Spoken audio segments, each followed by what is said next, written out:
Country delight బఫేలో milk start చేసాము. First పిల్లలకి ఇచ్చినప్పుడు కానీ, మేము పెరుగు తిన్నప్పుడు కానీ, మేము చిన్నప్పుడు తిన్న ఓల్డెన్ డేస్ గుర్తొచ్చాయి మాకు.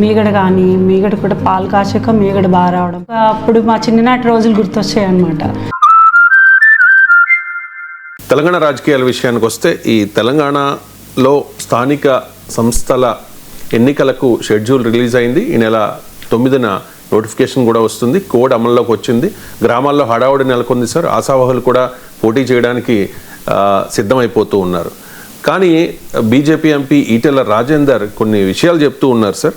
ఆశావాహులు ఖర్చులు పెట్టి ఆగం కావద్దు. స్థానిక సంస్థల ఎన్నికలపై రాష్ట్ర ప్రభుత్వానికి ఎటువంటి చిత్తశుద్ధి లేదు. హైకోర్టులో విచారణ పెండింగ్లో ఉండగానే షెడ్యూల్ ఎలా ప్రకటిస్తారు అని ఆయన క్వశ్చన్ చేస్తూ ఉన్నారు. ఒకసారి బయట ప్లీజ్. కాబట్టి నేను చూసిన దగ్గర మీరు ఉత్తరవాళ్ళ అక్కడక్కడ ఒక 2 రకాల దావతలు అయిపోయాయి ఇప్పటికే. మూళ్ళకి వెళ్ళిపోతారు. ఏం లేదన్నా అని మొదలు పెట్టే తోడుతుంటాడు, ఏం లేదన్నా అని మొదలు పెట్టేటువంటి కార్యకర్తలు ఉంటారు. కాబట్టి డెఫినెట్ గా డబ్బులు ఇవాటి నుంచి ఖర్చు అయ్యేటువంటి ఆస్కారం ఉంటుంది. కాబట్టి ఇంత ఖర్చు పెట్టిన 20వ తారీఖు వరకు కోర్టు ఏమో తెలియదు. కాబట్టి నేను వాళ్ళను డిమోలైజ్ చేయట్లేదు, వాళ్ళని ఏదో అయోమయంలో నచ్చట్లేదు. కానీ న్యాయ నిపుణులు చెప్పిన ప్రకారంగా, అనుభవం రాజకీయ నాయకులు చెప్పిన ప్రకారంగా, ఎలక్షన్ కమిషన్ లో పనిచేసినటువంటి బ్యూరోక్రాట్స్ చెప్పిన ప్రకారంగా మాత్రం ఇది సాధ్యమయ్యేటువంటి పని కాదు.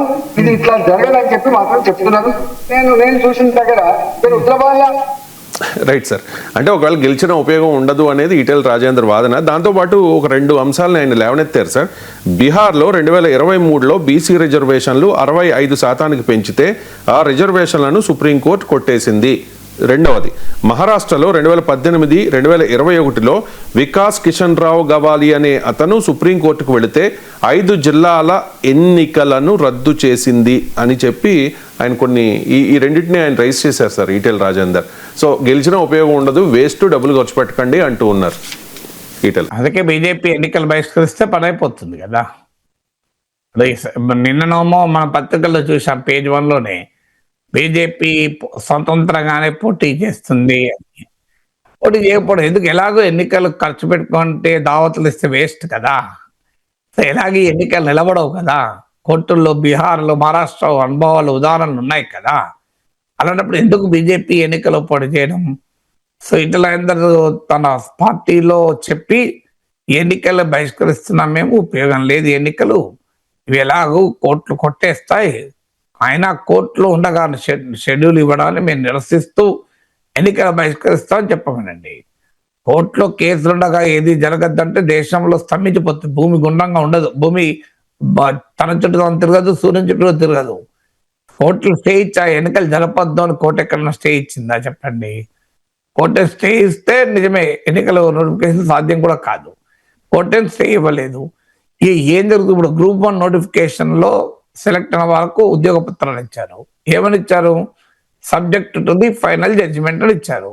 మరి వాళ్ళందరినీ మీరు మళ్ళీ మీ ఉద్యోగం ఉంటుందన్న గ్యారంటీ లేదు, కోర్టు ఏం చేస్తుందో మీరు జాబ్లో చేరకండి అని ఇతరులందరూ పిలిపిస్తారని చెప్పండి. ఇప్పుడు కోర్టులు 20,000, 30,000 కూడా తేలని ఉంటాయి. అందువల్ల అది ఇష్యూ కాదు. ఇష్యూ వల్ల ఇప్పుడు దీంట్లో ఈ ఎన్నికలను ఖచ్చితంగా కోర్టులు కొట్టివేస్తాయి అనే నమ్మకమే ఉన్న రాజేందర్ అనుభవం కలిగిన రాజకీయ నాయకుడు కనుక సింపుల్ గా బీజేపీ ఎన్నికలు బహిష్కరిస్తే సరిపోతుంది. బహుశా మరి బహిష్కరించి ఆలోచన ఏమైనా చేస్తుందా? అంటే బీజేపీకి ఉన్న ఛాలెంజ్ ఏంటంటే ఊపమో వాపు బలుపు అంటారే, వాపు బలుపు సమస్య బీజేపీకి. పార్లమెంట్ ఎన్నికల్లో 35% ఓటింగ్ వచ్చింది, 8 సీట్లు వచ్చాయి. అసెంబ్లీ ఎన్నికల్లో 14% ఓటింగ్ వచ్చింది. మీకు ఎన్నికల్లో ఓట్లు వచ్చాయి, 8 సీట్లు వచ్చాయి. కానీ క్షేత్రస్థాయిలో పార్టీకి క్యాడర్ లేదు, నాయకులు లేడు. సర్పంచ్ గానో, ఎంపీటీసీ గానో, జెడ్పీటీసీ గానో అదేమైనా ఉంటే కాంగ్రెస్ కున్నారు, బీఆర్ఎస్ కున్నారు.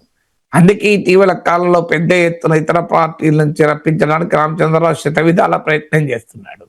సో అట్లన్నా మాకు అభ్యర్థులు దొరుకుతారని. సో అందువల్ల బీజేపీకి తన క్షేత్రస్థాయిలో నాయకత్వం లేదు, సరిగా ఎన్నికల్లో తాము ప్రభావం చూపలేం కనుక ఎలా తాము ఇప్పుడు ఈ ఎన్నికల్లో పాల్గొనకపోతే, ఎన్నికలు జరగకపోతే తామే కాంగ్రెస్ కు ప్రధాన ప్రత్యామ్నాయం అని జనాన్ని నమ్మించవచ్చు. ఒకసారి ఎన్నికలు జరిగితే మన సంగతి బయటపడుతుంది అనే ఆలోచనలు ఏమైనా బీజేపీ ఉందా? అందువల్ల బీజేపీ స్థానిక సంస్థల ఎన్నికలకు దూరంగా ఉండేందుకు ఒక ఎత్తుగడ, ఎలాగూ ఓడిపోతాం గనక ఎందుకు అసలు ఎన్నికల్లోనే పోటీ చేయకపోతే మేము లేస్తే మనుషులం కాదు, మేము పోటీ చేస్తే మొత్తం మేమే గెలిచేవాళ్ళం అని చెప్పుకోవడానికి ఉపయోగపడుతుందా అనేది క్వశ్చన్. తర్వాత ఇక రాజేందర్ అన్న దాంట్లో నిజం, ఈ 42% రిజర్వేషన్లకు న్యాయపరమైన చిక్కులు ఉండే అవకాశాన్ని ఎవరము కొట్టిపారేయలేము. నేను కూడా కొట్టిపారేయలేదు, ఎందుకంటే అది 50% సుప్రీం కోర్టు ఇచ్చిన లిమిట్ ను దాటుతుంది కనుక. సో ఏం జరుగుతుంది, దీనికి సమస్య రాకుండా ఉండడం కూడా మళ్ళీ బీజేపీ చేతుల్లోనే ఉంది. నరేంద్ర మోడీ గనక దీన్ని పార్లమెంట్ లో చట్టం చేసి 9th షెడ్యూల్లో పెట్టగలిగితే అయిపోతుంది కదా. సుప్రీంకోర్టు ఎప్పుడో రివ్యూ చేసినప్పుడు కొట్టేస్తారు. తమిళనాడు 69% రిజర్వేషన్ ఫార్ములా అమలు కావడం లేదు, ఇప్పటికి అమలవుతుంది కదా. అలాగే తెలంగాణ రిజర్వేషన్ ఫార్ములాను కూడా పార్లమెంట్ చట్టం చేసి రాజ్యాంగంలో 9th షెడ్యూల్ చేర్చమండి. అందువల్ల సమస్యకు పరిష్కారం కూడా మళ్ళీ బీజేపీ చేతిలోనే ఉంది. కానీ మీరు రాష్ట్రంలో మద్దతు ఇస్తారు, శాసనసభలో మద్దతు ఇస్తారు, మళ్ళీ బయటకు వచ్చి ఇవి నిలబడదు అంటారు. నిలబడడం దానికి ఎందుకు మీరు మద్దతు ఇచ్చారు? నిలబడదు తెలిసి కూడా 42% రిజర్వేషన్లకు అసెంబ్లీలో మద్దతు ఎందుకు ఇచ్చారు? అసెంబ్లీలో బీజేపీ మద్దతు ఇస్తే కదా పాస్ అయింది. అంటే అసెంబ్లీలో మీరు మద్దతు ఇచ్చేటప్పుడు చిత్తశుద్ధి లేకుండా మద్దతు ఇచ్చారా? సో కాంగ్రెస్ ప్రభుత్వం చిత్తశుద్ధి లేకుండా పనిచేసింది. మీరు మద్దతు ఇచ్చారు చిత్తశుద్ధి లేకుండా మద్దతు అంటే. ఎట్టి పరిస్థితుల్లో 42% ఇవ్వకూడదున్నది బీజేపీ వైఖరా? దీనికి ఆన్సర్ స్పష్టంగా చెప్పమనండి. 42% రిజర్వేషన్లు ఇవ్వాలి వద్దా? ఇవ్వాలి అంటే లీగల్ గా ఆర్డర్స్ ఉంటే దాన్ని ఎలా పరిష్కరించాలో మోడీ చేతిలో ఉంది కదా. సో మీ చేతుల్లో ఉంది కనుక పరిష్కరించండి. లేదు మాకు ఇష్టం లేదు 42% రిజర్వేషన్లు, అంత ఎక్కువ ఎందుకు బీసీలకు 20% ఇస్తే సరిపోతుంది అదన్నా చెప్పండి. 42% రిజర్వేషన్లు కావాలంటారు, మేము మద్దతు అంటారు, మా వల్లనే సామాజిక న్యాయం సాధ్యమవుతుంది అంటారు, మళ్ళీ ఇది నిలబడదు, కోర్టులో నిలబడదు, పొడి చేయకండి, ఆగం కాకండి అంటారు. నేను నిలబడేలా చేయగలిగే అధికారం కూడా మీకే ఉంది పార్లమెంట్ లో, చేయండి మరి.